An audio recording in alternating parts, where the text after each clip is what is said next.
Hello friends, मी Vishakha. Global online मराठीमध्ये आपल्या सर्वांचं स्वागत आहे.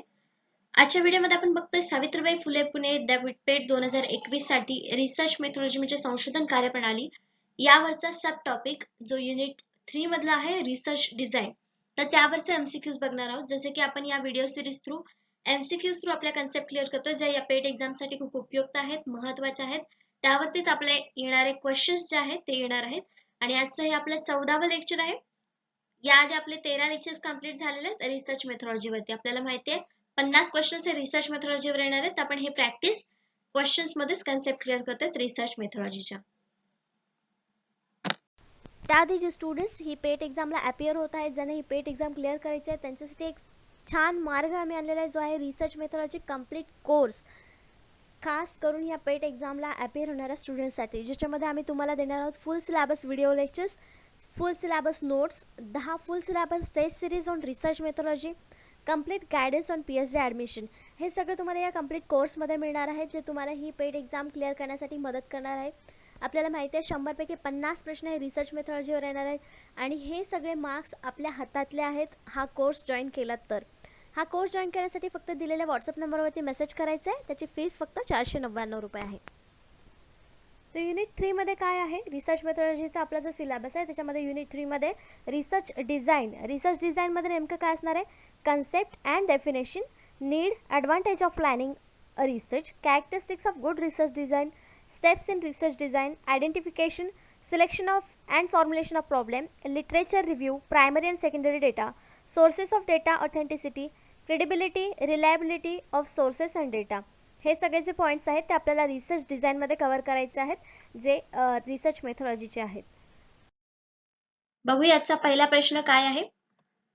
In order to pursue the research which of the following is priorly required. इथं आपल्याला प्रश्न काय विचारलेला आहे की आपल्याला स्टडी करताना कुठला एक आयटम किंवा कुठली एक गोष्ट जी आहे ती रिक्वायर्ड आहे कुठल्याही स्टडीचा म्हणजे कुठल्याही रिसर्चची सुरुवात करताना.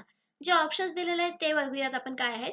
डेव्हलपिंग अ रिसर्च डिझाईन, संशोधन डिझाईन विकसित करणे. फॉर्मॅटिंग अ रिसर्च क्वेश्चन, संशोधन प्रश्न तयार करीत आहे. Deciding about the data analysis procedure, data विश्लेषण प्रक्रियेबद्दल निर्णय घेत आहे किंवा घेणे. फॉर्म्युलेटिंग अ रिसर्च हायपोथेसिस, संशोधन गृहीतक बनवणे. तर यापैकी कुठली गोष्ट अशी आहे जी प्रायरली म्हणजे एकदम पहिल्या महत्वावरती, पहिल्या पॉइंट वरती आवश्यक आहे रिसर्च करताना. तर हे जे सगळे पॉइंट्स आहेत ते आपल्याला रिसर्च करताना आवश्यकच असतात. पण सगळ्यात पहिली गोष्ट ऑप्शन पैकी दिलेली कुठली गोष्ट अशी आहे जी आपल्याला आवश्यक असते रिसर्च साठी. तर बघूया. डेव्हलपिंग अ रिसर्च डेव्हलप करणं तेवढं महत्वाचं आहे का, त्याला आपण फर्स्ट नंबरला ठेवू शकतो का, नाही. दुसरं काय, फॉर्म्युलेटिंग अ रिसर्च क्वेश्चन. तर ही जी गोष्ट आहे रिसर्च क्वेश्चन तयार करणं, तर ही सगळ्यात प्रायरली रिक्वायर्ड गोष्ट आहे रिसर्च साठी. जर आपल्याकडे क्वेश्चनच नसेल तर आपण रिसर्च कशावर करणार. मग आपला करेक्ट क्वेश्चनचा आन्सर काय असणार इथे, formulating a research question. Formulating a research question म्हणजे संशोधन प्रश्न तयार करणे ही सगळ्यात महत्वाची गोष्ट आहे कुठलाही रिसर्च करण्यासाठी. म्हणून आपला करेक्ट आन्सर इथे बी आलेला आहे.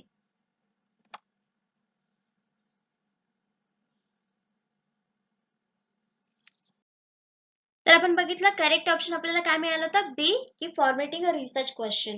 तर मग इथे steps to developing a research question आहे. रिसर्च क्वेश्चन कसा तयार करायचा हे आपण आज बघूया. म्हणजे त्याच्यासाठी काय काय गोष्टी आवश्यक आहेत ते आपल्याला बघायचे आहेत. तर आपल्याला दिसतायत खाली की choose an interesting developing a research question, choose an interesting general topic. तर इथे सुरुवातीला आपली फर्स्ट स्टेप काय दिलेली आहे त्यांनी, की चूज अ जनरल टॉपिक. एक जनरल टॉपिक आपल्याला सिलेक्ट करायचा आहे. Most professional researchers focuses on topics they are genuinely interested in study. तर काय करतात, जे रिसर्चर्स आपले रिसर्च करत असतात ते काय करतात, जो टॉपिक तो टॉपिक निवडतात ज्याच्यामध्ये त्यांना इंटरेस्ट आहे, ज्याच्यामध्ये त्यांना ऑलरेडी स्टडी केलेला आहे आणि त्यामध्ये त्यांना थोडासा इंटरेस्ट आहे, असा टॉपिक ते निवडत असतात. मग नंतर दुसरी स्टेप काय येते रिसर्च क्वेश्चनची, ती आहे do some primary research on your general topic. जो काही आपण टॉपिक निवडलेला आहे, भलेही तो आपला आधी स्टडी झालेला असेल किंवा आपला इंटरेस्टेड विषय असेल, पण त्याच्यामध्ये आपल्याला थोडासा प्रिलिमिनरी म्हणजे प्राथमिक रिसर्च करावा लागणार आहे, थोडक्यामध्ये टॉपिक क्वेश्चन निवडण्याच्या अगोदर.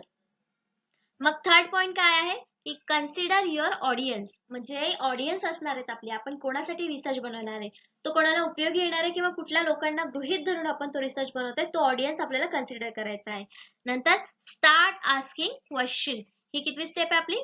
4th. पहिले काय येणार आहे? जनरल टॉपिक निवडायचा आहे, त्याच्यावरती प्रायमरी रिसर्च करायचा आहे. मग कन्सिडर ऑडिशन, म्हणजे ऑडियन्स काय करायचं आहे ते आपल्याला कन्सिडर करायचे आहे. नंतर चौथी स्टेप आहे ते आस्किंग क्वेश्चन, क्वेश्चन विचारायला सुरुवात करायची आहे.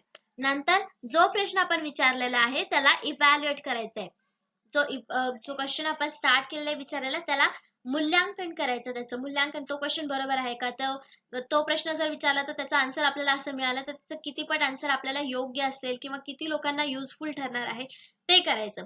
आणि जेव्हा आपला क्वेश्चन एकदा इव्हॅल्युएट झाला, मूल्यांकन झालं, की मग 6th स्टेज असणार आहे आपली, ती आहे बिगिन युअर रिसर्च. जेव्हा आपला रिसर्च क्वेश्चन सिलेक्ट होईल तेव्हा आपला रिसर्च बिगिन होईल. त्याशिवाय आपला रिसर्च स्टार्ट होणार आहे का? नाही. म्हणून आपल्याला काय आवश्यक आहे? सगळ्यात पहिले रिसर्चसाठी प्रायोरिटी बेसवर तर एखादा रिसर्च क्वेश्चन फॉर्म्युलेट करणे किंवा formulating a research question is a priority in research और डेव्हलपिंग अ रिसर्च.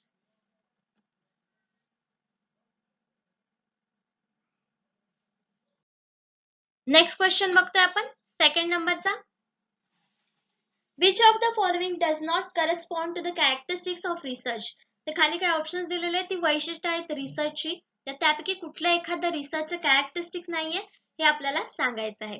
पुढीलपैकी कोणते संशोधन वैशिष्ट्यांशी संबंधित नाही आपल्याला सांगायचं. तर आपण बघतोय आता कुठले कुठले पॉइंट्स आहेत ते. Research is a not passive, त्या ऑप्शन मध्ये काय दिलेलं आहे आपल्याला? Research is a not passive, म्हणजेच ते काय आहे? ऍक्टिव्ह आहे. म्हणजे हे आपलं जे आन्सर आहे, रिसर्च ऍक्टिव्ह आहे, हे आपलं जे स्टेटमेंट आहे ते बरोबर आहे, म्हणजे हे आपल्या संशोधनाचं कॅरेक्टरिस्टिक्स आहे, वैशिष्ट्य आहे. नेक्स्ट काय दिलंय? रिसर्च इज अ सिस्टमॅटिक, संशोधन हे पद्धतशीर आहे. तिसरं दिलंय research is a not problem oriented and research is a not process, हे दिलेलं आहे. तर आपण बघूया, एक एक स्टेटमेंट चेक करूया. जसं की पहिलं बघितलं की रिसर्च इज नॉट पॅसिव्ह, म्हणजे ते ऍक्टिव्ह आहे. संशोधन निष्क्रिय नाही, ते सक्रिय आहे, म्हणजे आपलं बरोबर आहे वैशिष्ट्य. सेकंड काय दिलेलं आपल्याला? रिसर्च इज अ सिस्टमॅटिक, संशोधन ही पद्धतशीर आहे. सिस्टमॅटिक आहे कारण त्याच्यामध्ये स्टेजेस दिलेला आहे. जसं की पहिले आपल्याला रिसर्च क्वेश्चन फॉर्म्युलेट करायचा आहे, त्याच्यानंतर त्याच्यावरती प्रायमरी बेस्ड माहिती गोळा करायची आहे, म्हणजे डेटा कलेक्शन करायचं आहे. अशा वेगवेगळ्या स्टेप आहेत आपल्या, बरोबर. मग हे जे पद्धतशीर करण्याच्या स्टेप्स आहेत, म्हणजेच आपण संशोधन पद्धतशीर करतोय, सिस्टमॅटिकपणे करतोय, म्हणजे हे पण आपलं स्टेटमेंट जे आहे ते कसं आहे? बरोबर आहे इथे, म्हणजे हे पण वैशिष्ट्य आहे रिसर्चचं. नेक्स्ट काय? Research is a not problem oriented, संशोधन ही समस्या प्रधान नाही. मग हे सुद्धा आपलं कसं बरोबर आहे का? तर समस्या प्रधान नाहीये, त्याच्यावरती सोल्युशन शोधण्याला संशोधन हे व्हॅल्यू देत असतं. म्हणजे जो काय आपण रिसर्च क्वेश्चन निवडलाय तर सोल्युशन शोधणं हा त्याचा मेन मोटो असतो एखाद्या रिसर्चचा. म्हणजे आपलं हे स्टेटमेंट कसं आहे? हे स्टेटमेंट आपलं एक करेक्ट स्टेटमेंट आहे असं आपण म्हणू शकतो. Correct statement. आणि डी जे आहे, रिसर्च इज नॉट प्रोसेस, संशोधन ही प्रक्रिया नाही. असं कसं म्हणू शकतो की आपण संशोधन ही प्रक्रिया नाही? आपण इथं म्हणतो सिस्टमॅटिक, पद्धतशीर आहे, शिवाय त्याला स्टेप्स आहेत. 1 2 3 4 स्टेप्सनी जातो. पहिले रिसर्च क्वेश्चन तयार करतो आणि नंतर मग त्याच्यावरती data collection, methods, data collection, या सगळ्या एका प्रोसेस मध्ये जातोय ना आपण. ही स्टेप झाली, फर्स्ट स्टेप झाली की सेकंड स्टेप झाली की थर्ड स्टेप, या ज्या स्टेप्स नुसार आपण जातोय त्यानुसार ती प्रोसेसच आहे.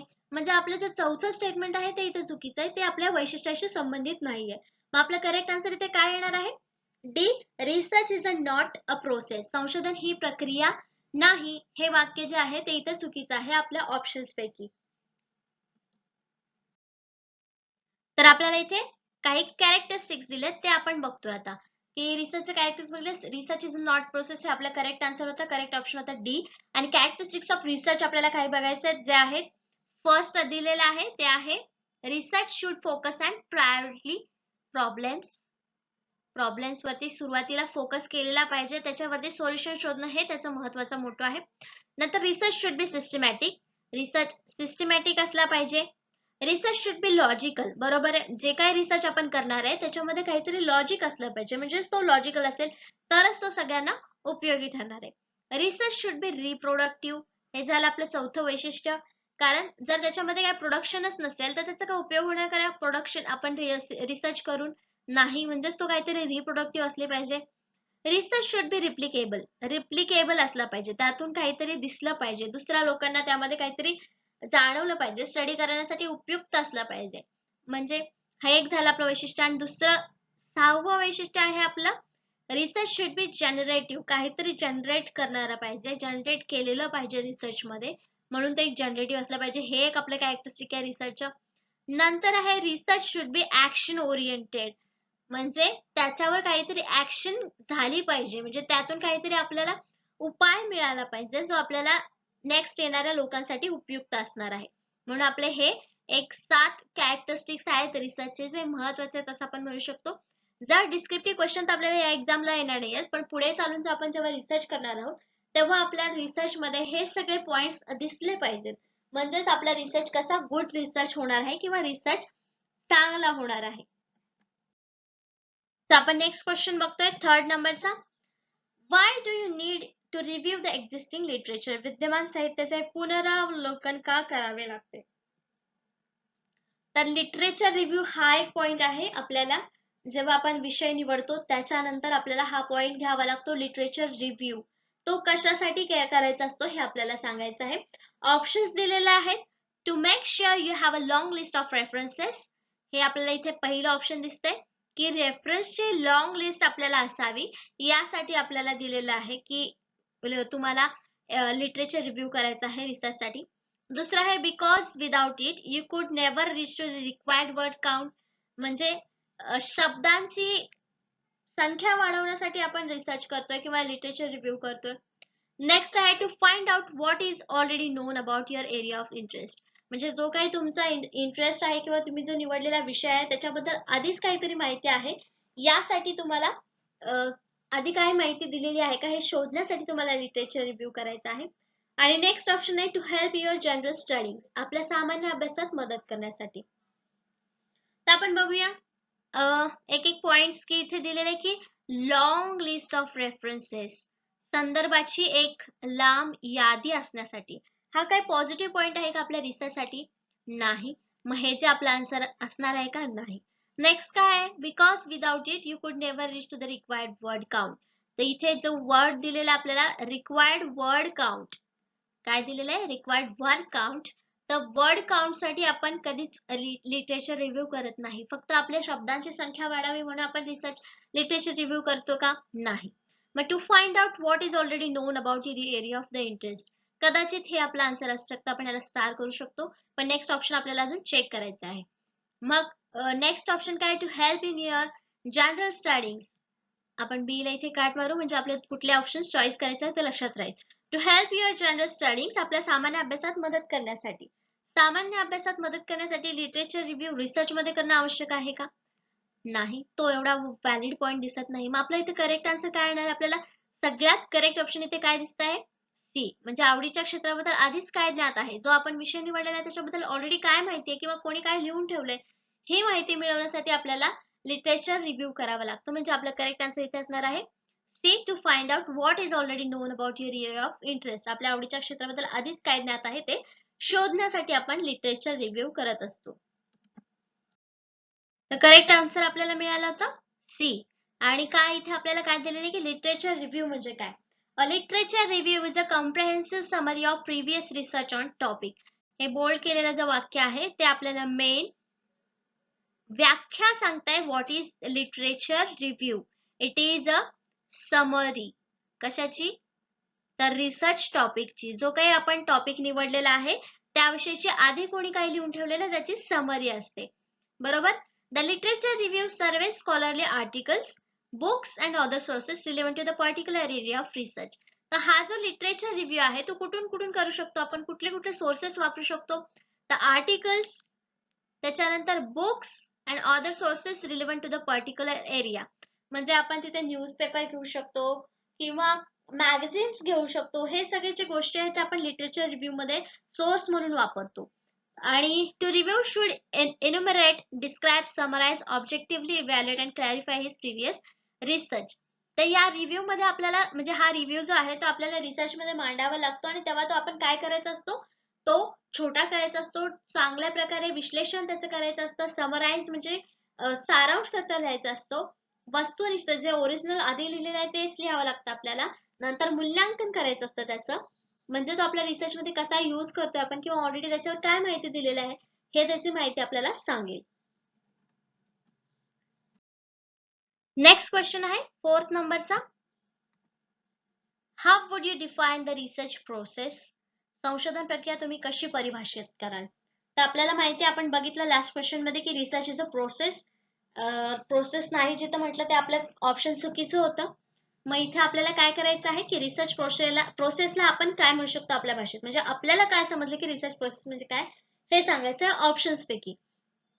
तर ऑप्शन्स आहेत, ही researcher's plan of action to be followed when carrying out research. संशोधकाची कृती करण्याच्या योजनेचे संशोधन चालू असताना त्याचे अनुसरण करणे.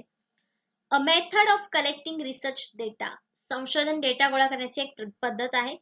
The stages or steps to researchers follow in carrying out the research project.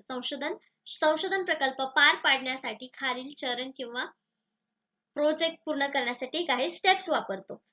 The account of the study. The researchers will write at the end of the study ready for publication. संशोधकाच्या अभ्यासाचा अहवाल अभ्यासाच्या शेवटी प्रकाशनासाठी तयार होईल. याला आपण संशोधन प्रक्रिया म्हणतो का? यापैकी कशाला आपण म्हणू शकतो? तर ऑप्शन्स पैकी बघूया आपण कुठले कुठले ऑप्शन्स काय काय सांगतायत. तर इथे सांगताय की research plans of action would be followed by carrying out the research. संशोधकाची कृती करण्याच्या योजनेचे संशोधन चालू असताना त्याचे अनुसरण करणे. अनुसरण करणे म्हणजे संशोधन प्रोसेस आहे असं आपण म्हणू शकतो का? नाही. मग हे आपलं ऑप्शन नाही. अ method of collecting data. Data collection करणे फक्त म्हणजे रिसर्च प्रोसेस आहे का? नाही. रिसर्च प्रोसेस मध्ये बऱ्याच अजून स्टेप आहेत किंवा स्टेजेस आहेत हे आपल्याला माहिती आहे. मग इथे फक्त method of data collection he process नाही, म्हणजे हे सुद्धा ऑप्शन चुकीचं आहे. मग सी काय लागतोय? The stages or the steps. Stages and the steps. Process म्हणले की तिथं स्टेजेस अँड स्टेप्स आल्या, म्हणजे आपलं हे करेक्ट ऑप्शन वाटतंय. पुढे बघूया. The researchers follows in carrying out the research project. म्हणजे रिसर्च प्रोजेक्ट जो आहे तो कम्प्लीट करताना काही स्टेजेस आणि स्टेप्स तिथे वापरलेले आहेत, म्हणजे तिथे एक प्रोसेस कम्प्लीट झालेली आहे. मग आपलं हे करेक्ट आन्सर असू शकतं का? अशा प्रकारे आपण व्याख्या करू शकतो की रिसर्चची की रिसर्च प्रोजेक्ट करताना काही स्टेप्स आणि स्टेजेसचा वापर करणं किंवा त्याला फॉलो करून एक रिसर्च प्रोजेक्ट कम्प्लीट करणं, याला आपण रिसर्च प्रोसेस म्हणतो, असं म्हणू शकतो की नाही? मग आपल्या इथे करेक्ट आन्सर असणार आहे सी. म्हणजे या प्रश्नाचं उत्तर आपल्याला इथे सी मिळालेलं आहे. आणि डी ऑप्शन का नसणार आहे? कारण त्यांनी फक्त सांगितलं की प्रकाशनासाठी शेवटी तयार झालेला असेल अहवाल. ही प्रोसेस आहे का? नाही. जेव्हा जेव्हा आपल्याला प्रोसेस बद्दल प्रश्न येईल तेव्हा आपल्याला लक्षात ठेवायचं की स्टेजेस आणि स्टेप हे प्रोसेस मध्ये असतात आणि त्या पर्टिक्युलर रेंज मध्ये किंवा पर्टिक्युलर एका सायकल मध्ये त्या चाललेल्या असतात, त्याला आपण एक प्रोसेस म्हणू शकतो. करेक्ट ऑप्शन आपल्याला सी मिळालं होतं. मग त्याचं एक्सप्लेनेशन कसं देता येईल आपल्याला बघूया. The research process involves identifying, locating, assessing and analyzing information you need to support your research question. तर रिसर्च प्रोसेस काय आहे? तर आपल्या रिसर्च क्वेश्चनला सपोर्ट करण्यासाठी काही इन्फॉर्मेशन जे आहे ते आपल्याला विश्लेषण करायचं असतं, लोकेशन बघायचं असतं, असेस करायचं असतं, अनालायझिंग म्हणजे विश्लेषण करायचं असतं आणि ओळखायचं असतं काय आहे. तर रिसर्च क्वेश्चनला सपोर्ट करणारे हे काही स्टेटमेंट्स किंवा माहिती आपल्याला पुरवायचं असते, त्याला एक आपण रिसर्च क्वेश्चन असं म्हणू शकतो. And then developing and expressing your ideas.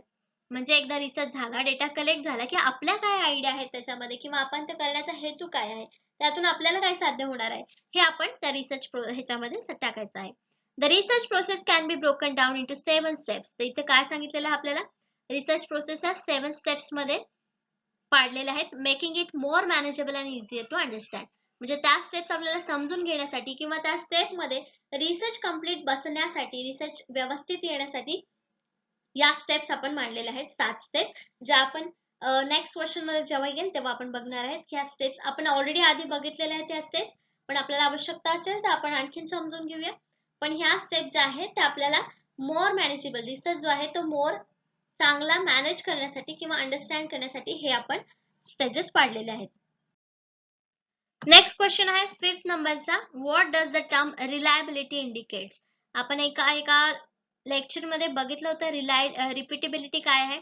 Reliability म्हटल्यावरती आपण नॉर्मल जर त्याचा अर्थ घेतला तर मराठीमध्ये असा प्रश्न आहे, विश्वसनीयता या शब्दाचा अर्थ काय. विश्वास म्हटल्यानंतर आपण म्हणू शकतो की एखाद्या गोष्टी आपण डोळे झाकून विश्वास ठेवतो, म्हणजे ती गोष्ट आपल्याला माहिती आहे सत्य आहे असा विश्वास म्हणजे विश्वसनीयता किंवा रिलायबिलिटी असं म्हणतो.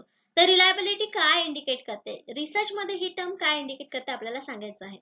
ऑप्शन्स आहेत, we can trust that research has been carried out to the high standard. आम्ही विश्वास ठेवू शकतो की संशोधन उच्च दर्जाचे केले जात आहे. That the result are accurate, की निकाल अचूक आहेत. The researchers can be trusted, की संशोधकावर विश्वास ठेवला जाऊ शकतो. that the tool of data collection can be regarded as measuring accurately and consistently. Data संकलनाचे साधन अचूक आहे आणि सातत्याने मोजण्याचे मानले जाऊ शकते. तर रिलायबिलिटी म्हणजे आपण काय सांगू शकतो, फक्त ट्रस्ट, संशोधनात म्हणजे हाय क्वालिटीचा आहे संशोधन म्हणून त्याच्यावर विश्वास ठेवू शकतो असं आहे का रिलायबिलिटीचा अर्थ. नाही. मग आपलं हे करेक्ट आन्सर आहे का. नाही. मग इथे सेकंड आहे की निकाल अचूक आहेत म्हणून नाही. मग संशोधकावर विश्वास ठेवला जाऊ शकतो ह्याला रिलायबिलिटी म्हणतात का. नाही. तर आपल्या इथे करेक्ट आन्सर ऑलरेडी आपल्याला आलेला आहे, ते की that the tool of data collection, जे डेटा कलेक्शन साठी आपण टूल वापरलेले आहेत तेच अचूक आहेत हे आपण रिलायबिलिटी मध्ये दाखवू शकतो किंवा इंडिकेट करतं. जेव्हा आपण विश्वास ठेवतो किंवा एखादं संशोधन हे रिलायबल असतं म्हणजेच त्याचे जे डेटा कलेक्शनचे टूल्स आहेत ते व्यवस्थित वापरले गेलेले आहेत आणि जेव्हा जेव्हा आपण तो रिसर्च लागू करून बघू तेव्हा ते योग्य असणार आहे असा त्याचा रिलायबिलिटीचा अर्थ आपण इथे इंडिकेट करू शकतो. करेक्ट ऑप्शन आपल्याला डी मिळालं होतं की जे टूल्स आहेत आणि डेटा कलेक्शनचे मेथड्स आहेत ते योग्य प्रकारे वापरले गेलेले आहेत असं आपण डेटा कलेक्शन विश्वसनीयता या टर्म मध्ये इंडिकेट करू शकतो. In research the term reliability means, आता इथे रिलायबिलिटी म्हणून काय सांगितलेलं आहे, रिपीटेबिलिटी और कन्सिस्टन्सी. विश्वास म्हणजे यांनी काय सांगितलेलं आहे की त्याच्यामध्ये रिपीटेबिलिटी जी कन्सेप्ट आपण आधी बघितली आहे आणि कन्सिस्टन्सी पण आहे म्हणजे कंटिन्युटी पण आहे. A measure is considered reliable if it would give us the same result over again and again. रिपीटेबिलिटीचा अर्थ इथे आपल्याला परत एकदा सांगितलेला आहे की त्यांनी जी गोष्ट परत परत रिझल्ट सेम देते. जेव्हा आपण एका लॅब मध्ये मोजमाप घेतो आणि ते मोजमाप आपल्याला थोड्याफार फरकाने वेगवेगळे येतात पण तीच कंटिन्यू प्रोसेस आपण करत असतो त्याला काय म्हणतो आपण, रिपीटेबिलिटी. तर ती कन्सिस्टन्सी आणि रिपीटेबिलिटी जेव्हा असते तर ती टर्म रिलायबिलिटी आहे असं आपण म्हणू शकतो. त्याच्यामध्ये विश्वास आहे किंवा विश्वासार्हता आहे असं आपण म्हणू शकतो. A measure is considered reliable if it would give us same result over and over again, assuming that we are measuring isn't changing. Let's explore in more detail what it means to say that measure is repeatable and consistent.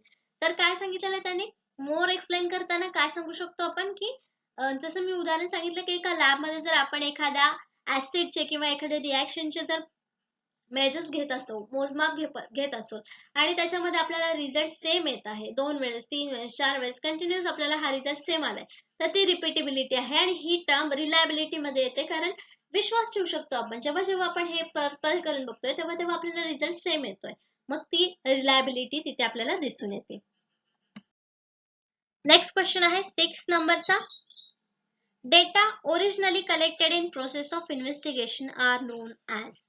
तर इथे आपल्याला विचारलेला आहे प्रश्न data collection वरती किंवा डेटाचे जे टाईप आहे त्याच्यावरती प्रश्न विचारलेला आहे. तपासणी प्रक्रियेमध्ये जमा केलेला डेटा म्हणून ओळखला जातो. कशाला म्हणतात, ऑप्शन्स आहेत foreign data, primary data, third data आणि सेकंडरी डेटा. तर ऑप्शन्स पैकी आपल्याला बघायचं आहे पहिला फॉरेन डेटा हा टाईप आहे का, नाही, म्हणजे हा जो ऑप्शन आहे तो आपला पहिलेच कट झालाय. नेक्स्ट आहे प्रायमरी डेटा, हे ऑप्शन आपलं असू शकतं. थर्ड डेटा, तिसरा डेटा, हे काय आपल्याला माहिती आहे का डेटा कलेक्शन मध्ये काही टाईप आहे वगैरे, नाही, म्हणजे हे पण आपलं ऑप्शन गेलं. सेकंडरी डेटा, दुय्यम डेटा, तर हे दोन जे ऑप्शन आहेत यापैकी आपल्याला करेक्ट आन्सर चॉईस करायचा आहे. तर त्यांनी काय सांगितलंय, data originally collected in process of investigation. म्हणजे ओरिजिनली हा डेटा जो आहे तो स्वतः आपण इन्व्हेस्टिगेट करतोय, तपासणी करतोय, रिसर्च करतोय, तेव्हा आपल्याला मिळालेला आहे. मग लास्ट लेक्चर मध्ये आपण बघितलं होतं की प्रायमरी डेटा जो आहे त्याच्यामध्ये आपण स्वतः माहिती गोळा करत असतो. जो रिसर्चर आहे तो स्वतः इन्व्हेस्टिगेट करून स्वतः डेटा कलेक्शन करतो आणि माहिती मिळवत असतो, डेटा जमा करत असतो. मग याचा आन्सर आपल्याला काय असणार आहे? Of course primary data. बी हे आपलं इथे करेक्ट आन्सर असणार आहे. बी. कसं ते आपण बघितलं. मुलाखत घेतो त्यातून आपण जो डेटा मिळतो तो प्रायमरी डेटा असतो, कारण तो आपण स्वतः गोळा केलेला असतो. तेच जर मुलाखत आधी कोणीतरी घेऊन ठेवलेले असेल आणि मग त्याचा वापर आपण आपल्या रिसर्च मध्ये करणार असेल तर तो सेकंडरी डेटा असेल. भलेही तो इंटरव्ह्यूच असेल, मुलाखतच असेल, पण तो ऑलरेडी कोणीतरी घेऊन ठेवलेला आहे म्हणून तो आपला सेकंडरी डेटा असणार आहे. मग इथे प्रश्नामध्ये आपल्याला दिलेला आहे की सुरुवातीला कोण कलेक्ट करतो आहे आणि तो डेटा कुठला आहे, तर तो प्रायमरी डेटा आहे. तर आपल्याला करेक्ट आन्सर मिळाला होता बी प्रायमरी डेटा. इथे परत सांगितलं की प्रायमरी डेटामध्ये काय काय येतं आणि सेकंडरी डेटामध्ये काय काय येतं. पण प्रायमरी डेटाचे एक्झाम्पल्स इथे दिलेले आहे. Primary data is a type of data is collected by research directly from the main source through interview. तर सांगितलं की प्रायमरी डेटामध्ये स्वतः रिसर्च जो आहे तो माहिती मिळवत असतो थ्रू इंटरव्ह्यू, सर्वे, एक्सपेरिमेंट्स म्हणजे प्रयोग, सर्वे किंवा मुलाखती यांच्याद्वारे ही माहिती मिळवत असतो. Primary data are usually collected from the source where the data originally originate from and are generated as a best kind of data research. तर इथे काय सांगितलेलं ओरिजिनली कुठून हा डेटा मिळतो आपल्याला, जिथे बेस्ट सोर्स आहे किंवा बेस्ट काइंड ऑफ डेटा आहे तिथून आपण हा डेटा गोळा करत असतो, प्राथमिक डेटा गोळा करताना. Next, an example of primary data is national census data collected by the government. इथे त्यांनी आपल्याला काय दिलेलं आहे, एक्झाम्पल दिलेलं आहे. एक एक्झाम्पल दिलेलं आहे प्रायमरी डेटाचं. काय, तर नॅशनल सेन्सस, ज्याला आपण मराठीमध्ये बोलतो जनगणना. माहितीये कशी केली जाते? दर 10 वर्षांनी. दर 10 वर्षांनी ही केली जाते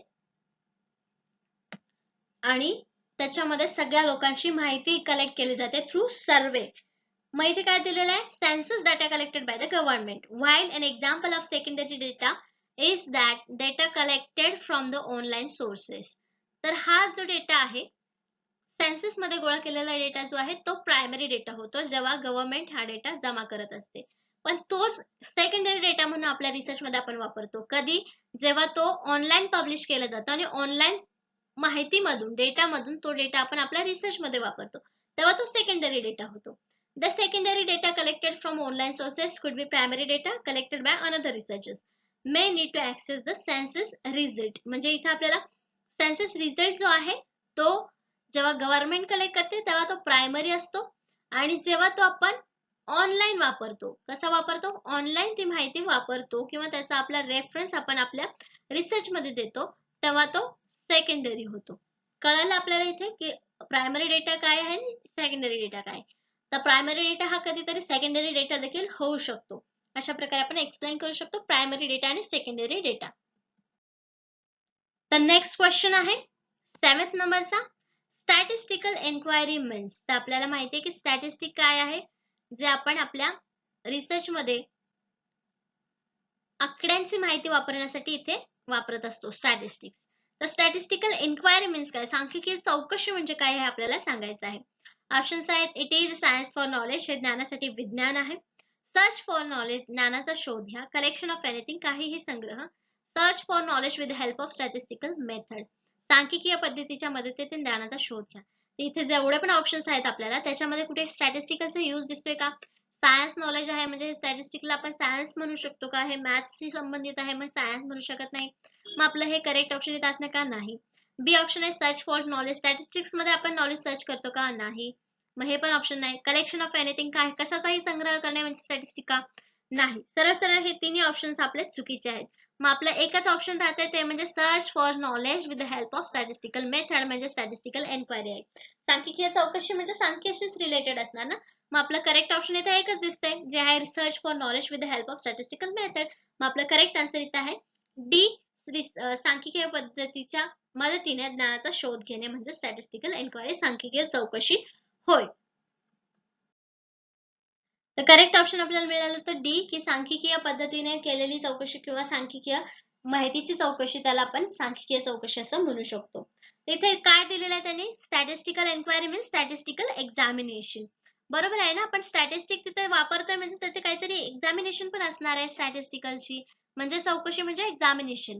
the person who conduct an investigation is referred to as investigator. जो पर्सन रिसर्चर आहे त्याला आपण इन्व्हेस्टिगेटर म्हणतो, तपासनीस असं म्हणतो. The investigator requires to help an enumerator who gathers data and respondent who gives the information about statistical examination. तर हे लोक काय करतात? एक डेटा गोळा करतात आणि त्यातून स्टॅटिस्टिकल एक्झामिनेशन करून स्टॅटिस्टिकल डेटा म्हणजे सांख्यिकीय माहिती इथे आपल्याला पुरवत असतात. तर त्या सगळ्याला आपण एकत्रितपणे स्टॅटिस्टिकल एन्क्वायरी असं म्हणू शकतो. नेक्स्ट क्वेश्चन बघूया 8 नंबरचा. Which of the following is not an example of official document? पुढीलपैकी कोणत्या अधिकृत कागदपत्रांचे उदाहरण नाही? तर काही माहिती आपल्याला जेव्हा आपण रिसर्च करत असतो तेव्हा आपल्याला अधिकृत ऑफिशियल डॉक्युमेंट्स म्हणजे अधिकृत कागदपत्रामधून आपल्याला माहिती घेणं रिसर्च मध्ये एक्सपेक्टेड असतं किंवा त्यातून घेतलेला जो डेटा आहे तो आपल्या रिसर्चला चांगला दर्जा प्राप्त करून देत असतो. मग इथे काय सांगितलेलं आहे आपल्याला की कुठलं एक्झाम्पल ऑफिशियल डॉक्युमेंट्स? ऑप्शन्स आहेत. ऑप्शन्स बघूयात काय काय आहेत. पहिला आहे a report of public enquiry into the government finances. सरकारच्या वित्त पुरवठ्यावर सार्वजनिक चौकशीचा अहवाल. A PhD students collection of interview transcripts. Documentation from the pharmaceutical company about a new drug म्हणजे नवीन औषधाबद्दल फार्मास्युटिकल कंपनीकडून दस्तऐवजीकरण. A leaked memo from one member of parliament to the another. एका संसदेच्या सदस्याकडून दुसऱ्या सभासदाकडे गेलेला मेमो. इथे जे सगळ्याच माहिती पुरवणारे डॉक्युमेंट्स आहेत पण ऑफिशियल डॉक्युमेंट नाही किंवा त्याचं एक्झाम्पल नाही आहे आपल्याला प्रश्न विचारलेला आहे. मग इथे गव्हर्नमेंट कडून माहिती मिळते म्हणजे हे ऑफिशियल डॉक्युमेंट असणार आहे. इथे आपल्याला एखाद्या कंपनीकडून माहिती मिळते, कॉन्फिडेन्शियल माहिती मिळते म्हणजे हा सुद्धा आपला डॉक्युमेंट ऑफिशियल असणार आहे. इथे तर मेंबर पार्लमेंटचा आहे म्हणजे ही सुद्धा अधिकृत माहिती असणार आहे. मग एकच ऑप्शन जो आहे बी की a PhD student collection of interview transcript. PhD विद्यार्थ्यांच्या मुलाखतीचा उतारा संग्रह हे काय ऑफिशियल डॉक्युमेंट असणार आहे का? नो. क्लिअर आपल्याला इथे करेक्ट ऑप्शन मिळालेला आहे की बी जे करेक्ट ऑप्शन आहे ते आपला आन्सर आहे. बी ऑप्शन आहे कारण पीएचडी विद्यार्थ्यांचा मुलाखतीचा संग्रह जे आहे ते ऑफिशियल डॉक्युमेंट नसणार आहे. हा तुम्ही त्याचा रेफरन्स घेऊ शकता पण ऑफिशियल डॉक्युमेंट म्हणून तिथे तुम्ही ह्याचा वापर करू शकत नाही डेटा कलेक्शन साठी. मग आपल्याला बी ऑप्शन करेक्ट मिळालेला आहे. मग त्याचं एक्सप्लेनेशन काय देऊ शकतो आपण? Research that uses personal and official document as a source material. म्हणजे रिसर्च जे आहेत ते काय करू शकतात? पर्सनल डॉक्युमेंटला आपण ऑफिशियल डॉक्युमेंट म्हणून सोर्स मटेरियल देऊ शकतो. Many include such things as newspaper, diaries, include such things as stamps, dictionaries, handbills, maps, government statistical publication, photographs, paintings, graphones records, tapes and computer files. हे सगळे काय आहेत? आपले official document आहेत किंवा ऑफिशियल डेटा सोर्सेस आहेत असं आपण म्हणू शकतो. पण पर्सनल कसं म्हणू शकतो? पर्सनल यूज साठी. हे ऑफिशियल डॉक्युमेंट्स कसे असू शकतात? जेव्हा ते गव्हर्नमेंटने पब्लिश केलेले असतात किंवा एखाद्या कंपनीने पब्लिश केलेले असतात तेव्हा. बाकी ह्या ज्या गोष्टी आहेत आपण पर्सनल लेवल ऑफिशियल डॉक्युमेंट म्हणून यूज करू शकतो. नेक्स्ट क्वेश्चन बघतो 9th नंबरचा. In academic research at university level a verb best avoided in the research question. विद्यापीठ पातळीवर शैक्षणिक संशोधन प्रश्नामध्ये एक क्रियापद टाळले जाते किंवा टाळलं पाहिजे ते कोणतं ते आपल्याला सांगायचं आहे. ऑप्शन्स आहेत टू इस्टॅब्लिश स्थापन करणे, टू डिटरमाइन निश्चित करणे, टू आयडेंटिफाय ओळखणे आणि टू डिस्क्राइब. तर जेव्हा आपण विद्यापीठ पातळीवर संशोधन करत असतो म्हणजे हे सगळे जे आपल्याला ऑप्शन्स दिलेले आहेत यातला कुठला वर्ब आपण आपल्या जो आपण रिसर्च करणार त्याच्यामध्ये टाळला पाहिजे. कुठलेही हायपोथेसिस मांडताना किंवा सुरुवात करताना टू इस्टॅब्लिश एखाद्या गोष्टीची स्थापना करण्यासाठी असा स्टेटमेंट आपण स्टार्ट करू शकतो. टू डिटरमाइन म्हणजे एखादी गोष्ट निश्चित करण्यासाठी आपण रिसर्च मध्ये मांडू शकतो. टू आयडेंटिफाय म्हणजे एखादी गोष्ट ओळखण्यासाठी आपण स्टेटमेंट मांडू शकतो रिसर्च मध्ये. पण टू डिस्क्राइब म्हणजे एखाद्या गोष्टीचं विश्लेषण करणे. जेव्हा आपण नवीन रिसर्च करतो तेव्हा एखाद्या गोष्टीचं विश्लेषण आपण ते करणार नाही. म्हणजे कोणता वर्ड आहे किंवा कोणता वर्ब आहे जो आपण इथे वापरणार आहे तो आहे डी टू डिस्क्राईब वर्णन करणे, हा वर्ब आपल्याला तिथे टाळायचा आहे रिसर्च क्वेश्चन मध्ये. रिसर्चचा जेव्हा आपण प्रश्न किंवा समस्या निवडणार आहे तेव्हा टू डिस्क्राईब असं स्टार्ट नाही करू शकत आपण, कारण रिसर्च करतोय, नवीन माहिती त्याच्यामध्ये शोधणार आहे, म्हणून हे क्रियापद तिथं टाळलं पाहिजे किंवा टाळलं गेलं पाहिजे. इथे आपल्याला करेक्ट ऑप्शन डी मिळालं होतं. Mata, this research question is the one of the most important part of your research project. Research question आपला इम्पॉर्टंट पार्ट आहे प्रोजेक्टचा, हे तर आपल्याला माहिती झालं, कारण तो असेल तरच आपण पुढचा रिसर्च करू शकतो. प्रोजेक्ट, थेसिस और डेझर्टेशन म्हणजेच प्रबंध किंवा आपला जो आपण रिसर्च करणार आहे त्याचा महत्त्वाचा पार्ट आहे question. It's important to spend more some time assessing and refining your question before you get started. कुठलाही रिसर्च स्टार्ट करण्यासाठी सगळ्यात पहिले जास्त वेळ कशावर केला पाहिजे तर रिसर्च क्वेश्चन वरती, म्हणजे समस्या निवडण्यावरती जास्तीत जास्त वेळ गेला पाहिजे असं आपलं म्हणणं आहे किंवा रिसर्चचं महत्व आहे. The exact from your question will depends on the length of your project. तर जे काय आहे आपला क्वेश्चन तो आपल्या प्रोजेक्टच्या लेंथ वरती त्याच्यावरती डिपेंड आहे, आपल्या क्वेश्चन वरती. The type of research, the topic and the research problem, म्हणजे याशिवाय रिसर्चचा टाइप कुठला आहे, त्याचा टॉपिक कुठला निवडला आहे, म्हणजे रिसर्च क्वेश्चन मधला टॉपिक कुठला आहे, रिसर्च प्रॉब्लेम कसा आहे, यावरती देखील या गोष्टी डिपेंड करतात. But all research question should be focused. पण रिसर्च क्वेश्चन कसे असले पाहिजेत, focused, specific, appropriately complex, relevant to the social and scholarly issue. तर हे कशाशी रिलेव्हंट पाहिजे तर सोशल और स्कॉलरली इश्यू, काही जे समाजामधले जिवंत प्रश्न आहेत किंवा खरंच त्यावर रिसर्च केला गेला पाहिजेत, यावरच्या त्या समस्या पाहिजेत किंवा या विषयीचे ते इश्यू किंवा क्वेश्चन्स आपण घेतलेले पाहिजेत, ज्याचा उपयोग आपल्याला नेक्स्ट लोकांना होईल किंवा त्याच्यावरती काहीतरी उपाययोजना सोल्युशन शोधण्यासाठी त्या रिसर्चचा उपयोग केला जाईल. अशा प्रकारे आपण ते यूज करू शकतो. अशा प्रकारे क्वेश्चन आपल्याला निवडले गेलेले पाहिजे. नेक्स्ट क्वेश्चन बघतोय आपण 10 नंबरचा. What is the main advantage of producing a return research proposal. तर जे आपण रिसर्च करतो त्याचं रिटर्न प्रपोजल आवश्यक असतं, का असतं ते आपल्याला सांगायचंय. लेखी संशोधन प्रस्ताव करण्याचा मुख्य फायदा काय आहे किंवा ते का केलं पाहिजे. ऑप्शन्स आहेत हेल्प विथ क्रेडिबिलिटी, विश्वासार्हतेवर मदत करते. हेल्प टू इन्स्टिट्यूशन, संस्थांना मदत करते. इन्फॉर्म ऑल इंटरेस्टेड पार्टीज, सर्व इच्छुक पक्षांना माहिती देते. हेल्प्स कीप पीपल एम्प्लॉयड, लोकांना नोकरी ठेवण्यास मदत करतं. त्याचं करेक्ट आन्सर जे आहे ते आहे सी, कारण याच्यामध्ये सगळ्यात रिलेव्हंट ऑप्शन जो आहे फक्त विश्वासासाठी आपण देऊ शकतो का प्रपोजल, नाही. मग इन्स्टिट्यूशनला मदत करण्यासाठी प्रपोजल असतात का, नाही. तर प्रपोजल म्हणजे नेमकं काय असतं, जेव्हा आपण इंटरव्ह्यूला वगैरे जातो, आपल्याला रिसर्च करायचं असतं पीएचडीच्या वेळेला, तर ते प्रपोजल दिल्यानंतर समोरच्या व्यक्तीला माहिती मिळते की आपण नेमका कशावर रिसर्च करणार आहे, त्यासाठी ते प्रपोजल असतं. म्हणजेच आपल्या इथं ऑप्शन सी मध्ये त्याचा मेन हेतू आपल्याला मिळालेला आहे. इन्फॉर्म ऑल इंटरेस्टेड पार्टीज, जे आपल्या रिसर्चसाठी इंटरेस्टेड आहेत त्या लोकांना माहिती देण्याचं काम, थोडक्यात आपला रिसर्च काय आहे याबद्दल माहिती देण्यासाठी हा आपण प्रपोजल यूज करत असतो. म्हणजे आपला मुख्य फायदा काय आहे ते लोकांना माहिती मिळते. करेक्ट ऑप्शन आपल्याला इथे सी मिळालेला आहे. तर आपल्याला करेक्ट ऑप्शन काय मिळालं होतं, सी मिळालं होतं. A research proposal is a concise and coherent summary of your propose research. तर रिसर्च प्रपोजल मध्ये काय असतं, आपली जी समरी असते किंवा आपण जो रिसर्च करणार आहे त्याबद्दलची समरी असते. It outlines the general area of study within your research falls, referring to the current state of knowledge and any recent debates on the topic. म्हणजे जे काय आपण रिसर्चचा क्वेश्चन निवडलेला आहे तो आपल्या करंट सिच्युएशन मध्ये किती उपयुक्त आहे किंवा त्याचे रेफरन्स आपण कसे देऊ शकणार आहेत, जो टॉपिक आहे तो किती डिबेट मध्ये आहे, वादामध्ये आहे, हे सगळं समजण्यासाठी रिसर्च प्रपोजल आपल्याला तयार करावं लागतं. It also demonstrate the originality of your proposal research. म्हणजे काय असतं, जो आपण प्रपोजल देतो त्याच्यामध्ये आपला रिसर्च किती व्हॅलिड आहे, किती चांगला आहे, किती म्हणजे व्यवहार्य आहे हे समजण्यासाठी हा रिसर्च प्रपोजल आपण नेहमी तयार करत असतो. याच्यातून आपल्याला ही माहिती मिळत असते. अशा प्रकारे आजच्या सेशन मध्ये आपण 10 क्वेश्चन्स 10 कन्सेप्ट समजून घेतलेले आहेत रिसर्च डिझाईन मधल्या. नेक्स्ट लेक्चर मध्ये आपण नेक्स्ट टॉपिक वरचे 10 क्वेश्चन्स आणि त्याचे कन्सेप्ट समजून घेणार आहोत. आजच्या सेशन साठी धन्यवाद. थँक्यू.